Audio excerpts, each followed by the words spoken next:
Hi guys, welcome back to my incredibly boring videos with my incredibly monotone voice. So what we're looking at in this video is the vector equation of a line. So please note that in your formula sheet they give you this template for the vector equation of a line.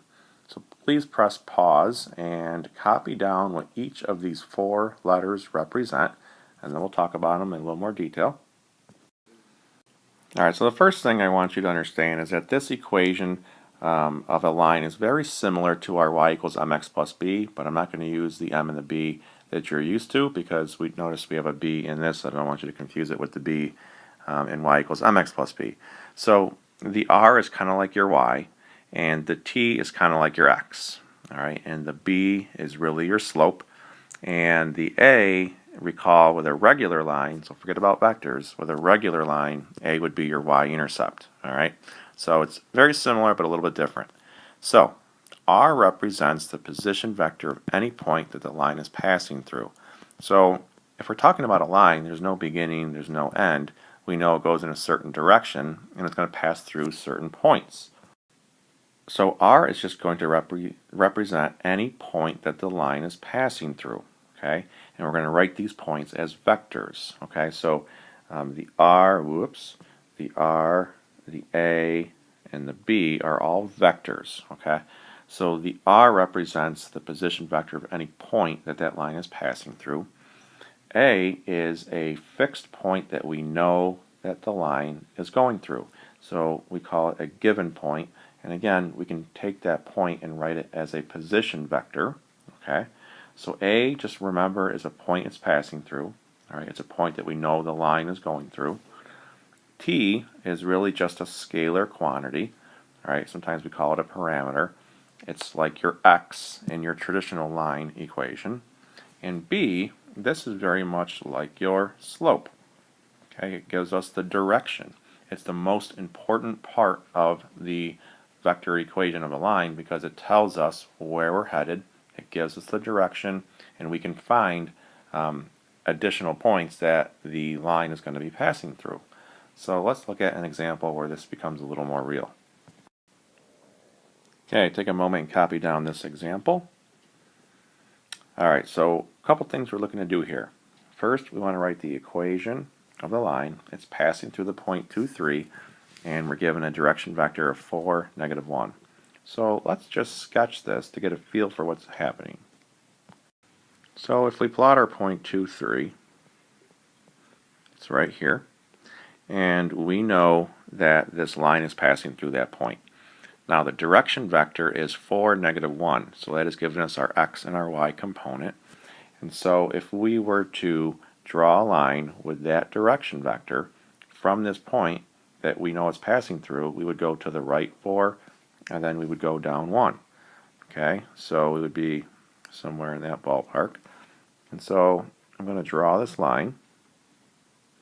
Okay, and I'm going to put an arrow somewhere on it indicating the direction that it's going. And so if we were to label some of these key points, we know this is the point 2, 3. If we apply this direction vector, that would mean we're going to add 4 to the x, that'll give us 6, and we're going to subtract 1 to the y, and that would give us 2. Okay, so we know 6, 2 is a point that it's passing through. If we keep going with this, all right, the next point, if we were to, once again, if we were to add 4, so we're applying the direction vector of 4, negative 1, so my next point would be 10 for the x, and then if I subtract 1, I would have 10, 1 for that. So again, this line's not going to end, it's going to go on forever. Okay, so would 10, 1 be on this line? Yes. Okay, more on that in a little bit. So let's back up and now let's write the equation of this line. Okay, so we said how this is our general template for writing the equation of a line. So we have this r equals, now the a is a point that it's passing through.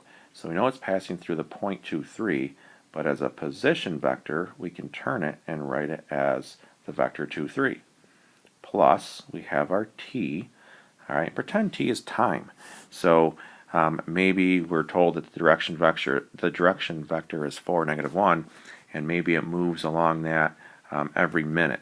Okay, so suppose we're starting right here at 2:3. After 1 minute, we're at 6:2. After 2 minutes, we'd be at 10:1. Okay, so the t is your scalar. We're going to keep the t in the equation. And then the direction vector, we just copy down as 4, -1. So this would be our equation for the line. And sometimes, by the way, instead of writing an r, we write it as a vector with just a generic x and y. So sometimes we're going to write it like this. Okay. Your formula sheet doesn't remind you that r is really xy, but remember, r is a vector. It represents a point or a vector that this line is passing through. So suppose we wanted to determine, is 10:1 going to be on it? Well, watch what happens if we were to put 10:1 in for that r, which is really xy. So from here, if we were to separate this, if we were to look at the top layer and then the bottom layer, what we really have here is we have a couple, they're called parametric equations. This is an equation of the x's. Okay, if I distribute that t into the 4, we'd have 10 equals 2 plus 4t. And if I did the same thing with the bottom, we would have 1 equals 3, and then minus a 1t, or just minus t. And then if you take each of these equations and you solve them individually for t, so if I subtract over 2, I would have 8 is equal to 4t, and t would equal 2. And then down at the bottom, subtract over 3, I would have -2 is equal to a -t. Notice we get the same t value. Because we have the same t value, it means that that point of 10:1 is going to be on that line. Now, if you ended up with different t values, it would mean the point is not on the line. Okay, so we were able to confirm that 10:1 is on this line by looking at the graph. Of course, if it's in 3D, we're not going to be able to do that. So algebraically, this is what we're going to have to do down here in order to determine if a point is really on that line. So it's a matter of solving for t. If you get the same value, the answer is yes. If it's different, the answer would be no. All right, and let's add one more part to this question. Suppose we wish to find the vector when t is equal to 5. Well, we're going to go back to our equation here. And remember, r is the same as the vector x, y. And we have 2, 3 is the point it's passing through. Now we are told that t is 5. So we're going to put a 5 in there. And we have our direction vector still of 4, -1. So at this point, we're just going to distribute the 5. So what you would have here is you'd have 2, 3 plus, now that 5 is really a scalar.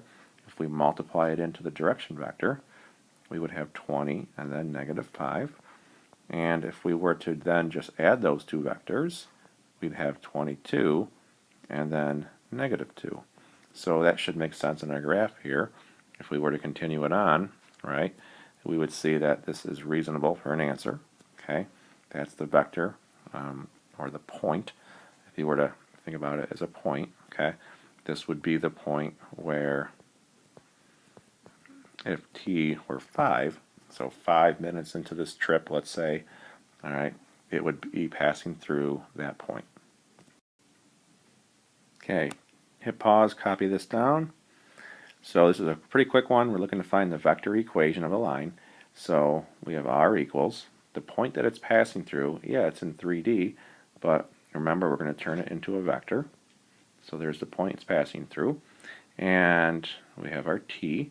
And then it's parallel to this other vector. Notice how it's in unit vector form. That's okay. We're going to just remove the I, the j, and the k, and we're going to just convert it into component form. So -1, 3, and +1. This would be our direction vector. Okay, remember, if two vectors or two lines are parallel, then they're going to have the same slope. So that means they're going to have the same direction vector. So this would be our final answer. Okay, take a moment and copy down this next example. Okay, so this time we're told there's 2 points that it's passing through, and notice that the direction vector is not directly told to us. So think of this point A as a position vector. It would be 1, 0, negative 4. And this point B as a position vector would be negative 2, 1, 1. Okay? And by the way, sometimes we write this as OA, and we write this as OB. Okay? But we can just abbreviate it since O is really the origin. We can just shorten it and just call it A and B. So we need to find our direction vector. So to find our direction vector, okay, we need to find vector AB. Okay, so we're going to assume that this line goes through A in the direction of B.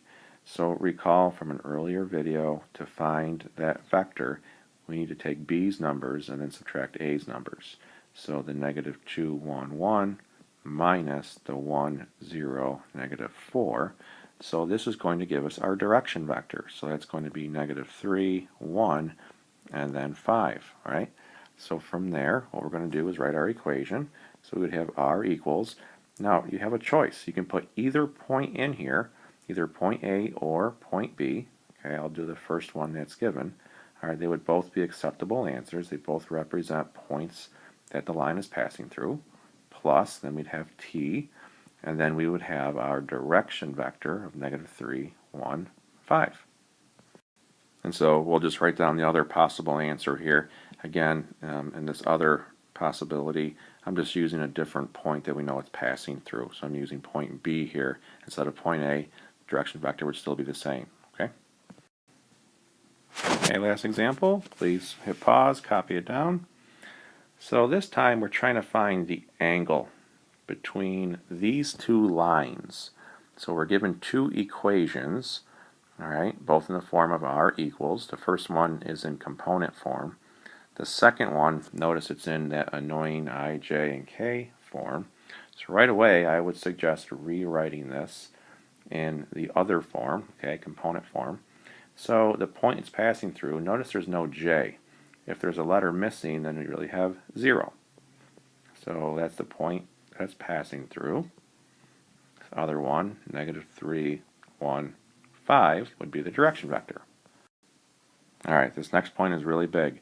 So if we're going to find the angle between two vector lines, we are going to use the direction vectors from each of those lines. Now recall that this is our formula for finding the angle between two vectors. Okay? And this formula requires us to have two vectors. Well, if you look at these two vector equations, notice there's 4 vectors, right? There's the points that they're passing through, here and here, and then there's also the direction vectors. Well, I like to call the direction vectors the heart and soul of the line, right? It's the most important part. It gives us guidance or direction, tells us where we're going.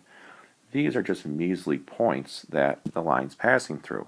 So we are going to use the direction vectors in our formula. So really, the question simplifies down to you finding the angle between these two vectors. Okay, so let's do that. So we have to find the dot product. So we have negative 1, 3, negative 1. We have to find the dot product of that with this other vector of negative 3, 1, 5.